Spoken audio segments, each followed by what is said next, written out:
This is Marketing Uncomplicated. Hi, everybody, and welcome back to the show. Today's guest is Andrew Newland, the founder and CEO of Functional Medicine Marketing. Andrew is a digital strategist who works exclusively with functional and integrative medicine clinics, helping them grow their visibility, attract new patients, and regain precious time through sustainable SEO-driven marketing systems.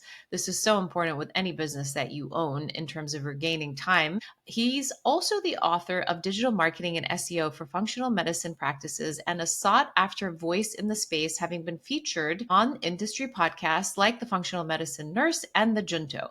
Andrew brings a refreshing clarity to marketing for practitioners who don't get the med school, who don't go to med school to become digital marketers. This is so clear across any industry, guys. So no matter what you're in, you are in the business to build your craft. You are not in the business to build marketing. And today he's here to help us demystify what actually works. So let's dive into it. It's so good to have you, Andrew. Thank you so much for your time. Oh, thanks so much, Sasha. It is a privilege and an honor to be here. And I love just your passion for, again, helping people understand. It's demystifying, because marketing can feel like this magical, right? This aura. You've got to be some kind of a genius. You kind of, it's not everybody can do it. It's, you got to have some kind of, magic pill or something. And that's not true at all. There's a science and a system. And so I love what you do, and I love to be a part of it.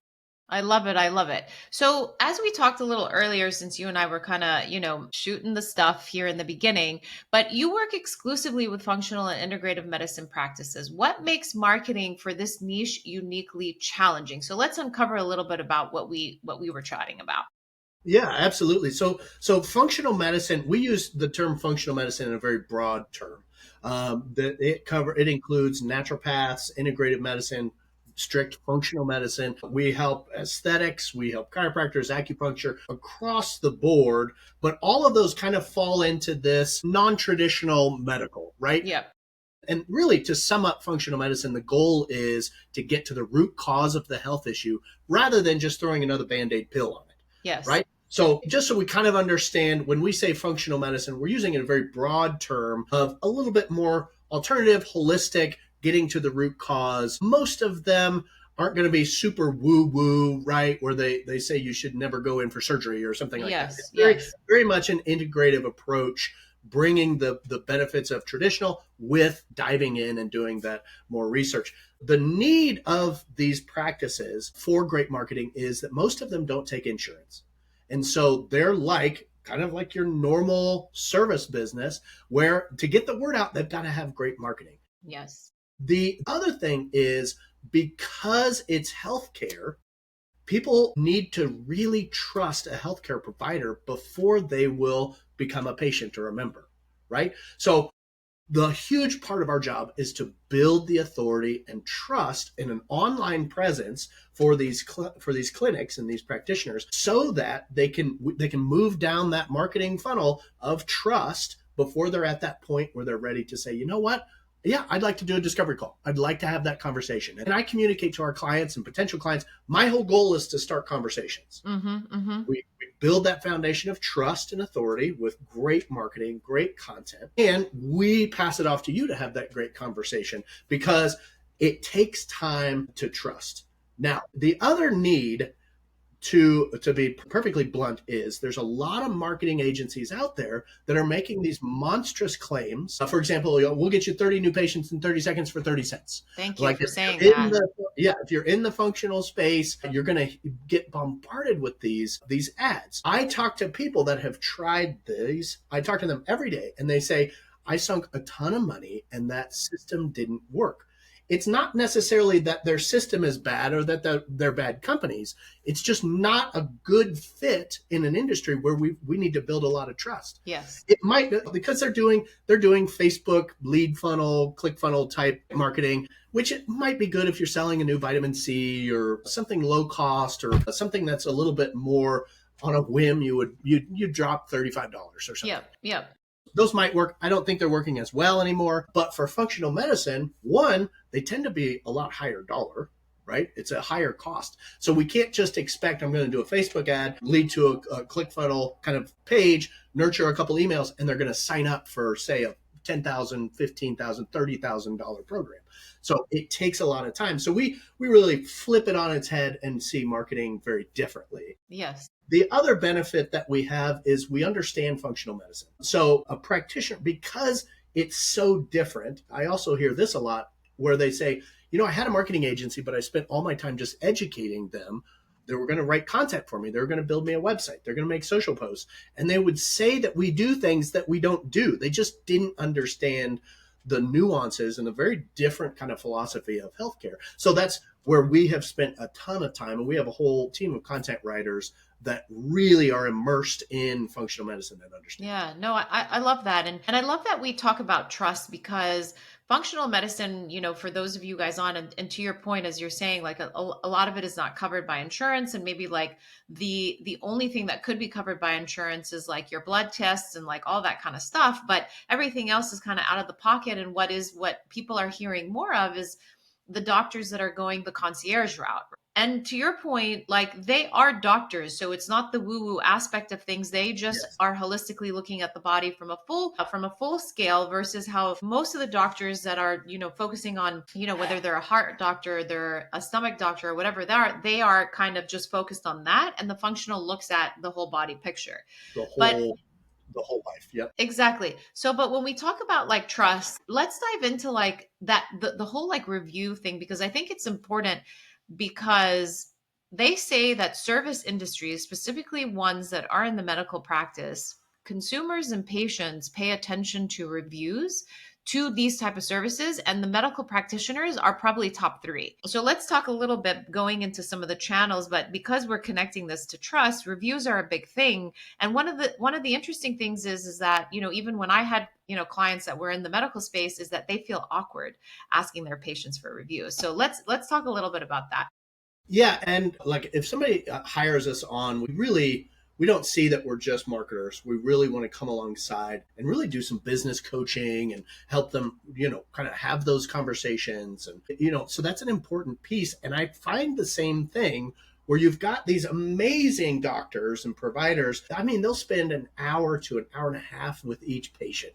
I mean, and that's the Yeah. model. And that's really important because we are all unique. We all have a different story.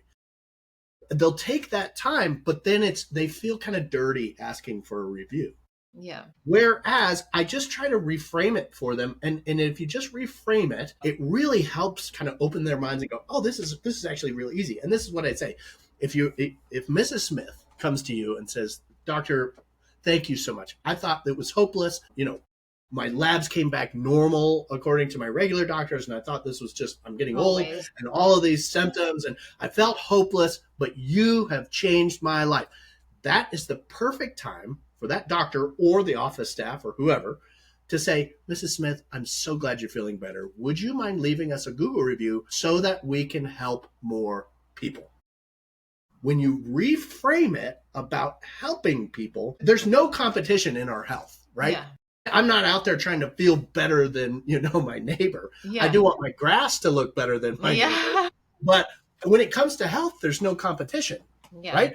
I want them to, like, I was hopeless and now I can spread that word. And so just reframing that. And in the end, if you can only get a couple, if you can only get reviews on a couple platforms, you definitely get it on your Google listing. That's first and foremost. Yep. And then like Facebook, a Facebook review, recommendation, those are fantastic. And it's important that people don't feel like they need 1,000. It's better for your SEO, and SEO is how much Google's going to trust you and put you at the top page. It's important that Google sees that you have authentic reviews and that you get a nice steady stream of them. There's a lot of platforms out there that are review generating platforms, which are okay. But really, in the end, for say functional medicine and integrative practices, just go for a few a month. I was actually in person at a client's office, and they had on this whiteboard, and it was a Google review competition among the staff, and they were just it would have these tally marks, and that's a great way to have some office interaction and friendly competition that's going to really benefit earning that trust with Google for your SEO, and then also earning trust with people as well. Yeah, no, I mean, thank you for that. It's just it's so so important. So let's then connect, people getting to see the reviews and kind of building up local hype, because foundationally SEO is, the foundation of marketing, right? And specifically also if you're local and if you have a brick and mortar, which most of these folks do. I mean, eventually if they're on the nutrition side, they can see patients from a national standpoint and they don't physically have to be in the Yes. office. But let's talk a little bit about the foundation of SEO, because I think that SEO is a day-to-day grind for marketers. And I think the educational piece is very important to have that flip of a moment and that aha moment in a client's mind where they get what they are paying for and they understand why it costs the way it costs. So tell Yes. us a little bit, let's talk a little bit about that SEO in that standpoint, but also Yes. like misconceptions providers have about SEO. Yeah. So one of the biggest misconceptions that providers have, and really most businesses, is they spend time on social media and they think they just need Facebook posts. Yes. That's the big driver. This is going to be the big mover and shaker. Yes. And make sure you talk about that it's a long term, it's not short term. Yes. Yes. Yes. So they feel like if we could just post enough, we could get patients, we could get new members, we could get new clients, whatever the industry. Well, there's a statistic that came out recently, and we've been following this over the years, and it gets worse and worse and worse, where you're going to be lucky on your Facebook. You're going to be lucky if you reach 2.6% of your followers with an organic post. So you make a post, you make a video, you do a graphic, your office, there's a birthday, or you're doing some education. It's a great post. You're going to be lucky if 2.6% of those followers on Facebook see the post. And those are already people that follow you. These are not new people in your community. So this is the massive uphill climb. Yeah. Instagram, everybody's like, well, let's go on Instagram. Well, it's barely better. It's almost 5%. So let's put that in some numbers. On Facebook, if you got 1,000 followers to your business page, you're going to be lucky if you reach 26 people. And those are already people that follow you. So just having this mindset, this super misconception that if I could just post enough, then I'll grow my practice. And the misconception is that's not how good businesses are growing. Now, it's an important piece to the marketing puzzle, but it's way down here foundational. So the misconception is, well, SEO is kind of throwaway. We need it, but really we need social media. It's opposite. Yeah. And SEO, there's misconceptions with SEO. There's a lot of agencies out there doing quote unquote SEO, which is really only maybe listing management, which is important. You got to make sure your name and address and phone number is consistent around the web. But a lot of companies are just tagging on and charging for SEO, and that's all they're doing, and they're not seeing any movement. Yeah. So a good SEO program is going to include 3 different aspects. It's going to have technical SEO, which is going to be in the back-end coding of your website. There's a lot of different things. There's 30, 40, 50, 100 different technical things that you can do, including your H1, good H2s, meta description, schema markup, title tags, geotagging photos, all of these things. There's a lot to it. That's the technical piece. And there's a quick test that everybody can do. It's free. You can take your web address and type in Page Speed Insights. That's a Google tool that's going to measure the performance of your website. It's absolutely free.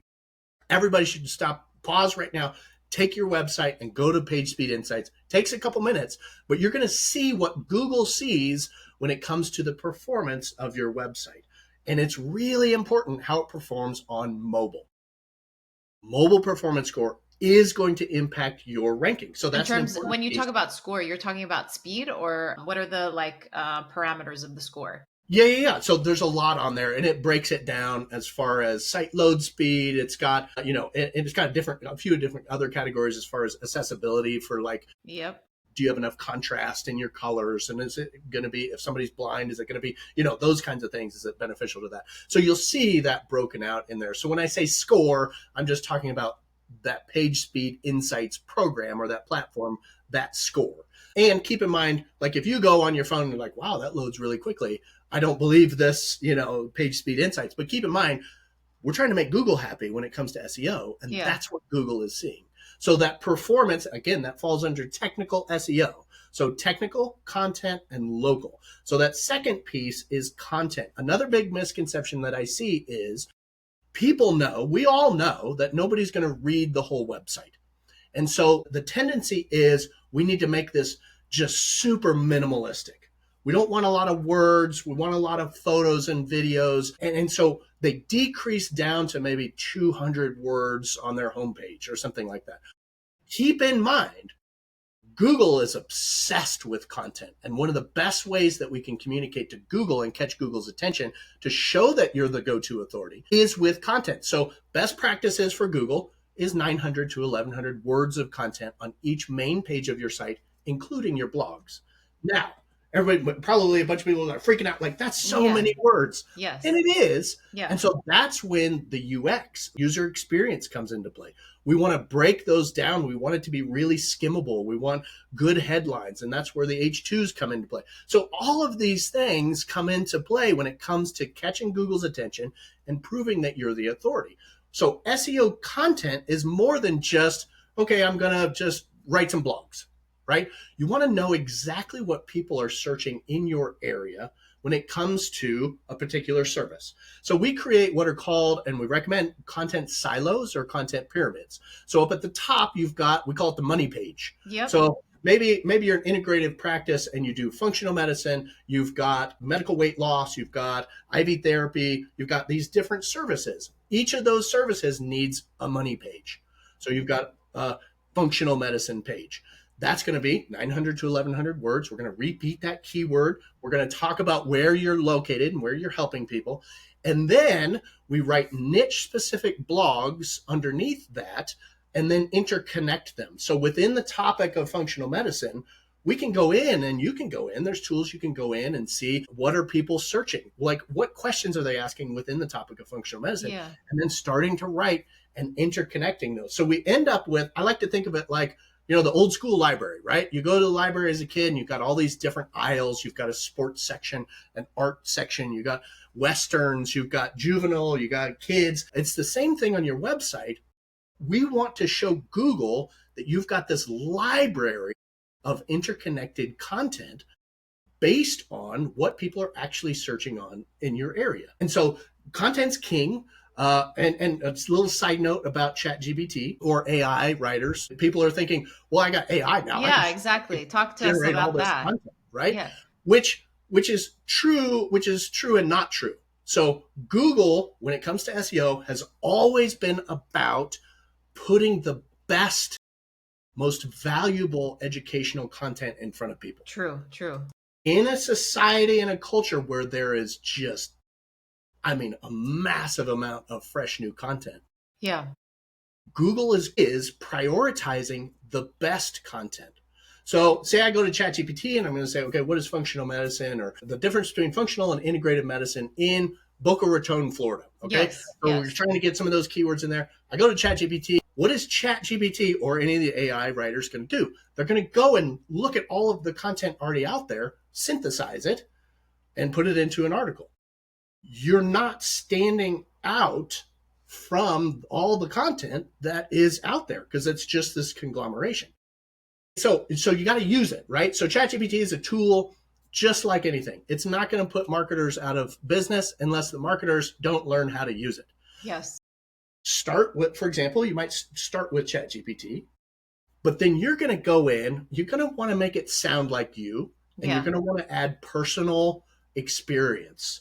Things that wouldn't be out there because Google will always prioritize the best content, not just the numerical amount of content.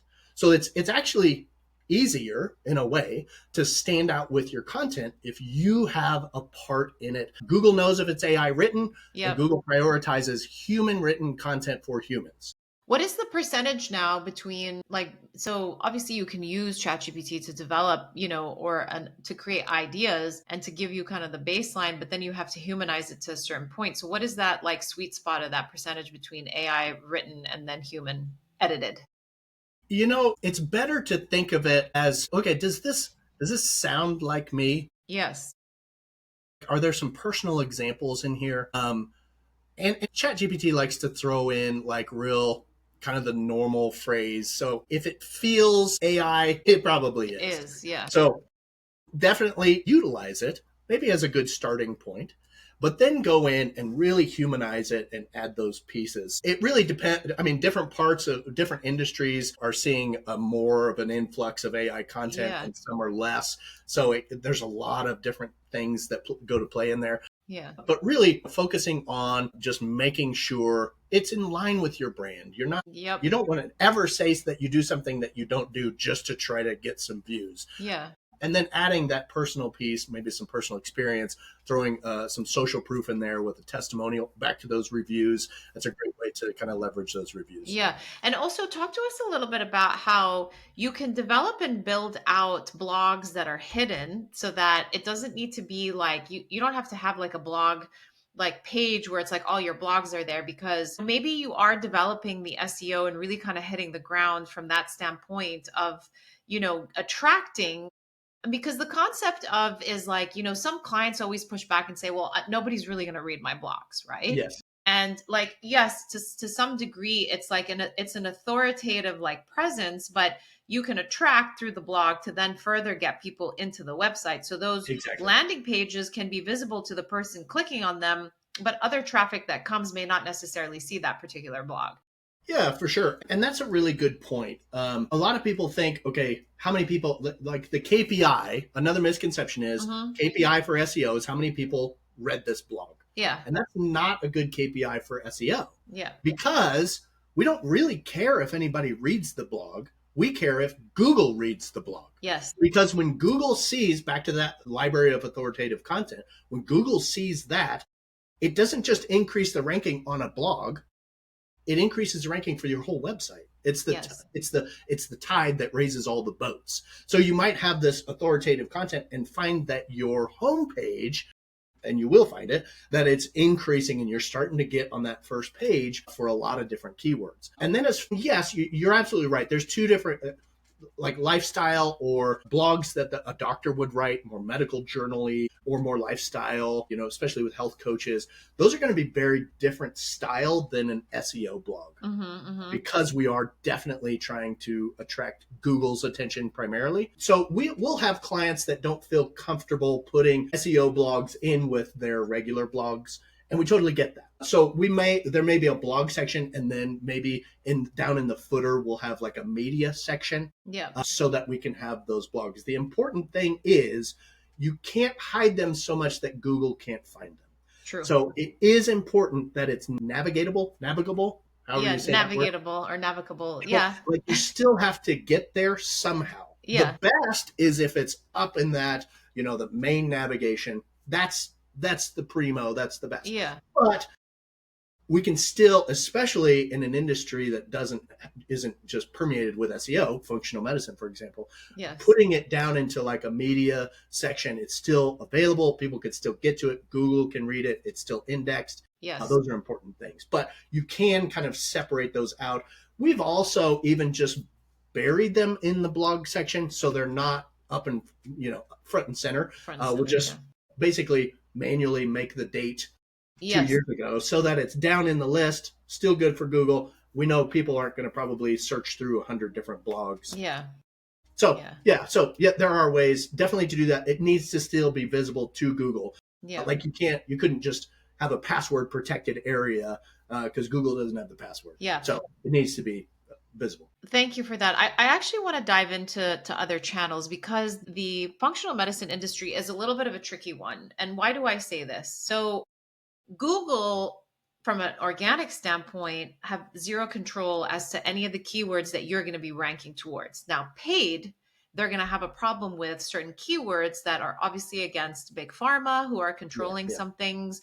So let's talk about like peptides, somebody that does PRP injections, all that kind of stuff, right? To help someone heal from like an Achilles tear instead of not going into surgery, which by the way can happen, right? So, and it's not woo-woo, okay? Yeah. So now a lot of these functional medicine practices get dinged because of these keywords. And so a lot of the times it's mitigating and going forward. And that's why I'm talking so much about SEO, because we are in a particular industry specific conversation. But talk to me a little bit about how you kind of run through these certain things and channels just based on keywords that are ding applicable for these practices. Right. and Yep. other marketing like channels that you use to help support that, because organic SEO works very well with paid, but it's a problem sometimes with the functional medicine industry. Yeah, and you're absolutely right. And at some point, I do want, before I forget, there's a third part to SEO that we didn't talk about, Yes. which is Yes. local. That's the Google listing. We can talk about that more. Yeah, you can finish off with that and then we can get into the digital if you want, because listings are very important. Yeah. Yeah. Just very quickly, and then we'll just segue right into it. So that third part of SEO is the local piece, and that's going to be your Google listing. Even if you're just a virtual clinic, even if you have multiple states that you're helping with, kind of like we talked about before, you still absolutely need a Google listing. Yes. You don't have to show an address. You might work out of your house. You might do virtual appointments like on a Zoom call. You still need a Google listing. Why? Well, remember, SEO is all about making Google happy, and Google is way narcissistic. Yeah. And it loves itself. And so it loves Google listings because that's its platform. Yeah. So make sure you have one. Everybody needs one. You don't have to show an address. You can show a service area. That's another misconception. So definitely have one. So what do you do with the Google listing? A lot of times people think, well, I just have it. I'll wait for reviews and that's all I can do. No, there's real specific things you can do for your SEO. First of all, make sure you respond to every review quickly. And I'm not talking in seconds. I'm talking within a day or two. Yeah. Fine. And even bad reviews. People know, Google knows, there's crazy people out there. Yeah. So don't let it keep you from sleeping well at night if you get a bad review. So make sure you respond to it. The kind of the template way of responding to a bad review is, thank you so much for your review. Our passion is to provide the best quality care for our patients, and your review helps us do that. Please contact so-and-so at a specific email so that we can address your concern directly. You never argue. You never fight. People know there's crazy people. And if you respond like that, and that works for every industry, you're professional and available. That's the whole point.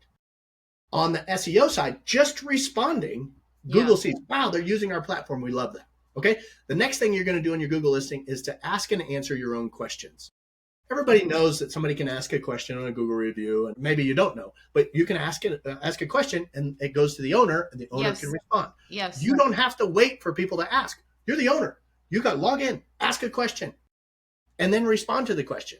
It's a perfect place to get the services that you offer in functional medicine, the conditions that you treat, or the symptoms that you treat, and just pick one.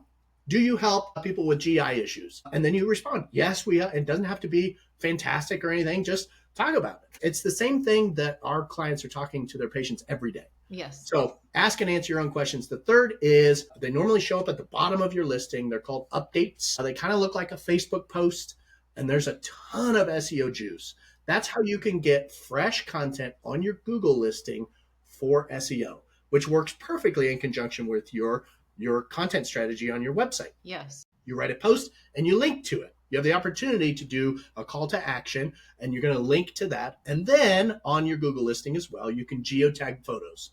If you really want to get in there and you want to learn the technical, this is not hard at all. Yeah. You're going to geotag a photo, because a lot of people they're going to Canva, they're designing a graphic, they're using it on Facebook, Instagram, and then on their Google listing. Great. The problem is we have the opportunity that's not being taken advantage of to say where you're located and where you help people. So you find the latitude and longitude of your office location or your targeted city, and then you're going to stamp that into the code of any photo. It could be a photo you take. It could be a Canva graphic. It can be a stock photo. For example, let's say you go to Maui, you're at the beach. You finally get a photo that you like of yourself, which is rare, and you want to use it in your marketing. Normally, it's going to be stamped with it where it was taken. The geotag is going to be that spot on that Maui beach. If you use it in your Google listing and your website, Google's crawling through the website going, okay, what do you do? Where do you help people? Where are you located? And then all of a sudden, we get this Maui geotag. This is a small thing, but when it comes to SEO, all of these small things build up to really great signals. So we want to take advantage of those. So that's kind of the third piece to SEO: technical content, local. If you have an SEO company right now, what you want to ask them to see how they're doing is you want to say, what are you doing each month for technical, content, and local? And make sure you're seeing progress on your analytics charts that they're hopefully sending you as well. Okay, I do have one more question before we dive into the Yes, digital aspect of things. Can we talk a little bit about the integration of AI into SEO outside of content build out? absolutely. Yep. It's called AEO. So we've got SEO, Thank which you. is search engine optimization, AEO, which is answer engine optimization. Mm-hmm. Answer engine being, we'll just say ChatGPT for the sake of it. Yeah. So Google knows and follows better than anybody else, right? What are people's habits? And we're starting to see that people are utilizing ChatGPT as far as how they're going to search for local businesses, somebody that they can trust. Now, keep in mind, ChatGPT is probably pretty much trusting Google. So what we're finding is if you've got a good comprehensive SEO program, it's going to spill over into AEO easily. Yeah. And then the other part of that is we all know if you go to Google, you might see that AI overview. So Google's generating an AI overview response. Mm-hmm. We can actually track if you're getting into that AI overview. There's other ones that have been around for longer, which is the people also ask or image recommendations, those kinds of things. Those are called SERP features. Mm-hmm. Part of our SEO reporting each month is we go in and we look, okay, how are you ranking for your keywords on your website and your Google listing, but then also how are you ranking for SERP features? So that's that AI overview response. I had a client the other day, he's functional medicine in Georgia. He said, I was just curious. So I went to ChatGPT and I typed in functional medicine, Georgia or something like that. And he was ecstatic because he showed up. Yeah.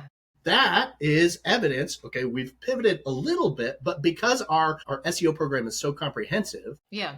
we're getting into that. We're getting that AEO piece of it. So you're absolutely right, and that is a rapidly changing world. Yep. It's Yep. hard to get analytics and tracking right now on that. Okay, how often am I showing up on ChatGPT? That tracking is a little bit obscure at this point. Sure. But obviously that's going to get better. So it's an important piece, absolutely. But in the end, SEO has been always not about tricks, not about, we call it black hat SEO. Mm-hmm. Mm-hmm. It's been always about value in those three areas: technical, content, and local. Yeah. No, thank you. Thank you. So just to take a step back, or not a step back, just to roll forward with the digital piece. So the question was just, for the listeners again, is the complexity with, functional medicine offices being Yes. dinged just based on particular keywords that are unfortunately not supported by big pharma because some of these things haven't been, well, if they're in the US, they've been FDA approved, but they aren't, let's say, liked by the pharma industry. Yeah. So there's issues around that, right? So talk to us a Well, little bit about that. yeah. And there's a lot of things that aren't FDA approved yet. Yes, yes. And so you do have to be Peptides, careful. And if you're in functional medicine, each state kind of has its own regulations. regulations. Some are much more flexible, some aren't. Generally, you got to be careful to not say we can treat you. Yes. You got to be careful. The cure and Some states, if you're a nurse practitioner doing functional medicine, you can't have functional medicine in your domain name because in California it's communicating that you're a doctor or something like that. So you definitely need to know your own state's restrictions as far as just kind of the basics as far as content that you're putting out. The next thing is the benefit of organic SEO versus Google ads, which are paid Google, is there's a lot more flexibility when it comes to SEO. We can talk about peptides. We can talk about PRP. We can talk about a lot of those things. Again, we have to be careful not to make some major claims, right? Which I mean, that goes for the medical weight loss. That goes for all of those things. But there's a lot more flexibility.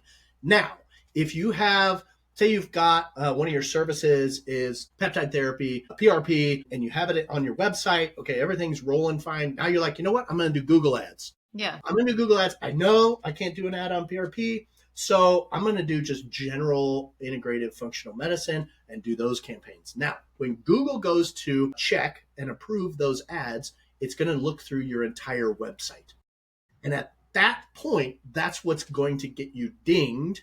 If you're just trying to do, hey, functional integrative medicine in San Antonio, and you kind of have some different, hormones, and we can help you with your gut issues. Okay, those are all going to be approved fine if seen by themselves, but that's not how Google looks at it. So Google looks at your entire website. There's a couple different ways to get around that. We have at times set up a separate URL so that this Google ad goes to basically a different website landing page, so that when Google looks at it, it doesn't look at your entire main website. It looks at that basically a subdomain. And then you can get them to the main domain through like an email nurture campaign or something like that. So there's ways to do that. There's also ways, if you're going to, if say you do semaglutide or Ozempic, you can't just anybody go out and do ads for Ozempic. You do have to prove to Google that you have the license for it. Mm-hmm. So there's some specific licensure that you can go through to be able to do some of those ads. There's not those things yet for a lot of the more fringe kind of modalities like PRP and peptides. Yeah. Thank you. That was really insightful, Andrew. I want to dive into a little bit of a case study. Maybe you can walk us through like an entire life cycle of gaining a client that had low visibility, getting them to high visibility, and some of the interesting things that you've done. Because as marketers, as we're talking, we understand that, marketing is a template. Marketing is templatized, but the main differentiation is obviously your target audience and like the content that you develop against that target audience and some of the channels that you use in connection to how can we do high impact, low cost to really get in front of these consumers or clients or patients, as we should call them for the for sure. For the integrative world. But give us a case study that you're most proud of in terms of like the build out, and because it's not an easy industry. It's not, as we go back to the conversation we had built on trust, this isn't a click purchase swimsuit for your summer vacation. This is right. I want to understand how I'm going to see myself in the next 3 to 6 to a year. And it's really convincing that person, because you do have a person who is your ideal customer profile, but it's either the ones that are ready to go, either the ones that are wanting to get educated, and the ones that are like teetering on the idea of like moving from traditional into functional. Yeah. And you're absolutely right. Knowing your audience is paramount, right? Yes. It's really important. Functional medicine is such a broad term. Yeah. And yes, people are searching functional medicine, doctor near me. Great. Yeah. But a lot of people are going symptom or condition specific first. So knowing the hard thing, I talk to functional medicine doctors, and we talk a lot about having a niche focus on kind of an ideal demographic, or putting together, a few different avatars of your ideal new patient. And it's really hard for them initially, because functional medicine helps everything. Yeah. Right? It's because it's holistic, because so much of our body is going to show issues with different symptoms, but it might be the same, maybe gut issues, for example. Gut issues can look like everything. Crazy. Yeah. And so you got to get to the root cause, and you got this gut issue, and we start working on the gut. We do, all of the things. So for a doctor, a practitioner of functional medicine, when we come at it from marketing, we talk about, okay, well, who's the ideal new patient that you'd like to work with? And they say, well, everybody, right? A few of them say, I don't want to work with Lyme patients because Lyme is really hard. So they might have some of those, but it's really kind of difficult to bring it down into this honed, because they feel like they're going to be excluding people. So first of all, keep in mind, if you pick an ideal demographic, it doesn't mean you're excluding other people. It's just like functional medicine marketing. We help a lot of functional medicine practices, but a lot of these principles are a lot broader. We help a lot of direct primary care practices. We even we have another agency that my wife and I started a long time ago. That's just a general industry agency. We still have a used car dealership that we yes. So a lot of these things these principles are true. So if you're listening and you're going, well, I don't have a functional medicine clinic, this doesn't work. Not at all. People could be borrowing from this conversation. Exactly. Yeah. The principles are going to be the same. Obviously, what you say is going to be different. So to your point of like case study, for example, first I'll kind of start with a small one. A small clinic, actually, so I'm in Colorado Springs, this small clinic kind of in a mountain town called Woodland Park. They had tried kind of this gimmicky education program that they were going to kind of do this whole model, and it just wasn't working. They couldn't, it just wasn't working for them. What was claimed to be, okay, this is a template, just do the template, didn't work.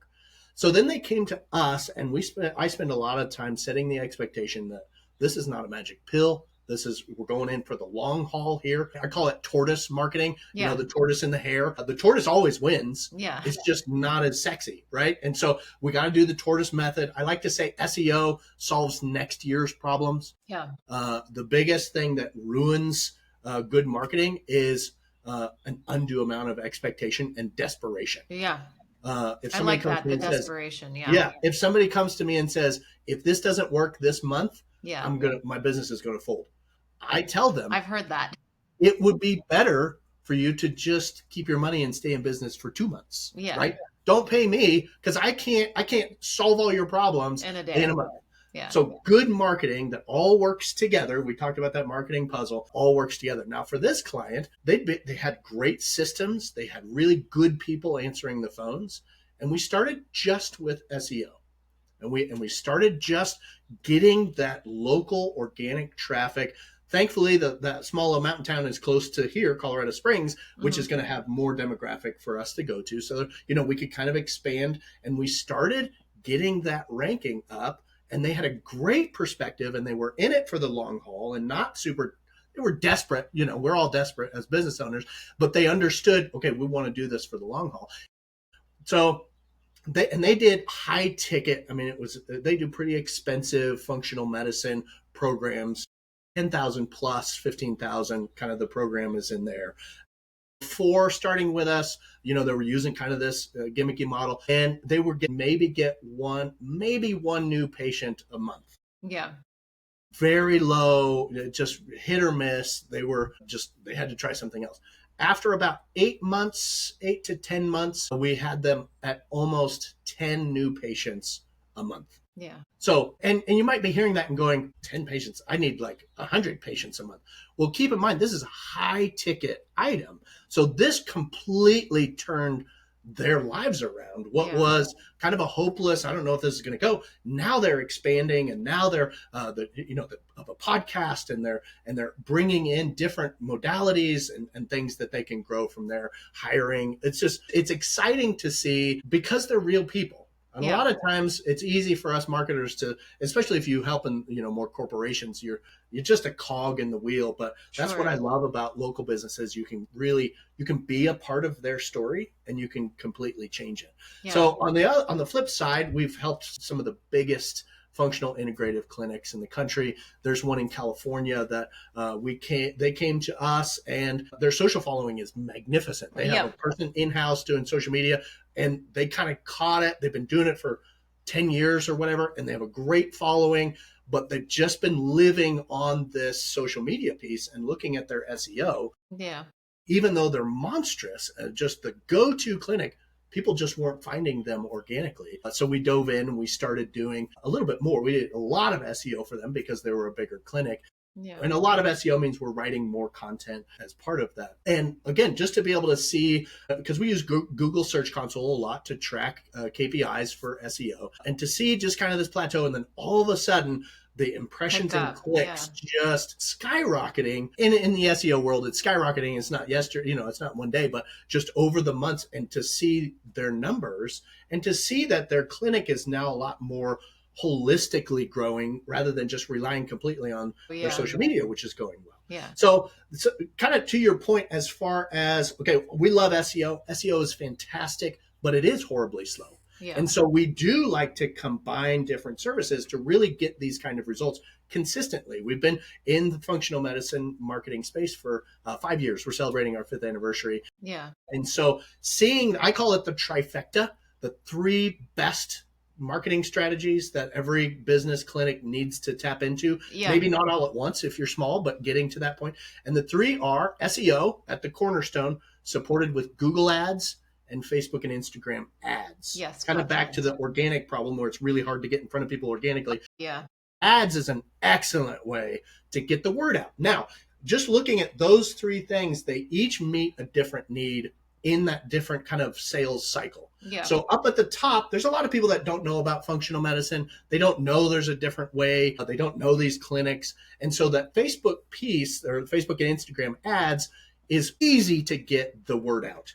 It's easy to start conversations in people's minds that might think, maybe just because my labs came back normal, maybe I don't have to settle for that as my normal. Yes. right? Maybe there's somebody that would actually take the time. Yeah. Now, we just see that as a piece to the puzzle. I'm never going to say, oh, we do this ad, we're going to bring you in 10 new clients, 100 new clients a month. No, it's a part of the marketing puzzle as far as the awareness. The KPI that we're looking for with that Facebook and Instagram ad is, did we send people to the website for less than 60 cents cost per click? Yeah. So the cost per click to send them to the website and just start that process at less than Conversation. 60 cents. And it's getting better and better because Meta's algorithms are amazing Yeah. to get in front of that right person. So Yeah. most of our clients are, around 40 cents, maybe 35 cents. Oh my God, that's so cheap. It's so Compared cheap. to like what they're paying for. That's like ridiculous. Yes. Now, Yeah. we need a lot of those clicks because it's top of the funnel. Yeah. Now, next we go to Google Ads. Again, Yeah. that's kind of part of that trifecta support. So Google Ads is getting in front of people that are actively searching. So the intent is a lot higher, but maybe your SEO hasn't gotten you on the first page yet. So we Yeah. need to kind of jumpstart that and get in front of those people that Absolutely. are searching. KPI for that, that's a little bit different depending on the service. So for example, just kind of general functional medicine, we want to see cost per click on a Google ad at less than $8 cost per click, Yes. right? So that's a lot different than 60 cents, but it's because the intent is a lot different. Yeah. They're further down the education and the sales process.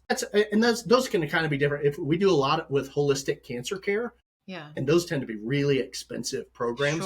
Sure. People are really desperate. So if we can get a cost per click on a Google ad that's for holistic cancer care at less than $20 cost per click. So you can kind of see Still very low in cost.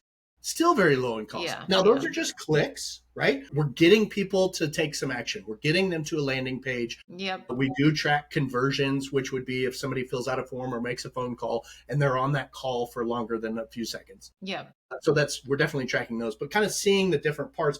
And then that organic SEO piece, we're getting in front of people that they know what they're looking for. They're actively searching for somebody they can trust. So that's the trifecta. That's where the majority of your digital marketing budget should go towards SEO, Google Ads, and Facebook and Instagram ads.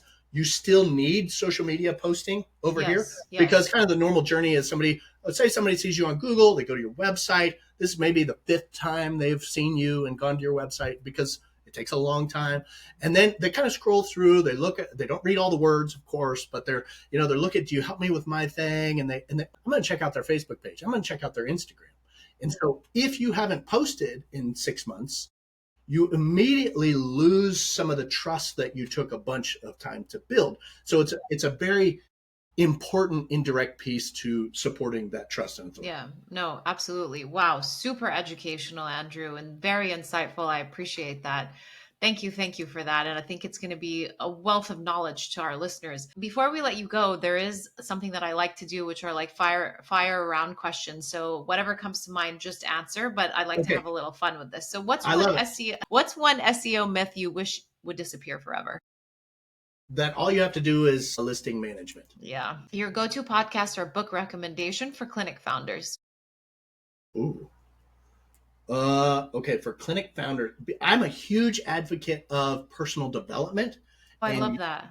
Your mindset is going to impact how you grow your business so much. So I'd say 2 different books. One's a series, one's just a book. For more technically how to run a business, go with E-Myth.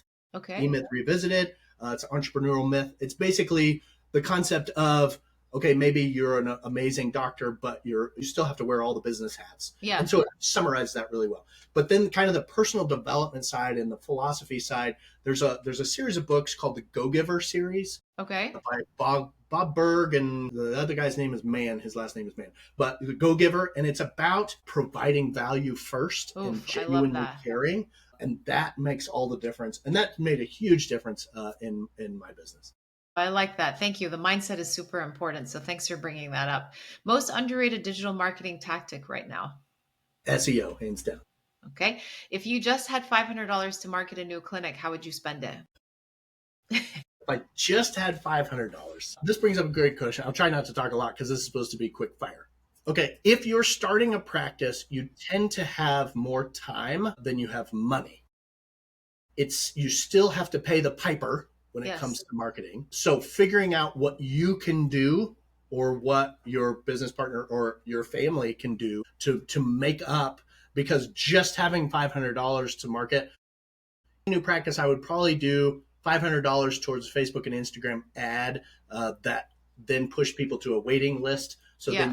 then you can send people emails from that. But just knowing it's going to take a lot more than $500, I think that's the key. No, I know. Anyway, I I love just, the it was, question. I like squeezing in just to kind of, understand how like we can better, because a lot of people come and they're like, oh, I want to run a digital ad campaign. And that's not necessarily the case, So, um, Yes, for sure. so very, very good, Andrew. I really appreciate this. I really appreciate the education, the information, the support that I think it's going to provide folks, not just integrative or functional medicine offices, but also other marketers. And as I always like to say, you can borrow from other industries and learn to Definitely. inject it into your own industry and For sure. business. We'll For sure. link all of your details below so everybody can find you and connect with you.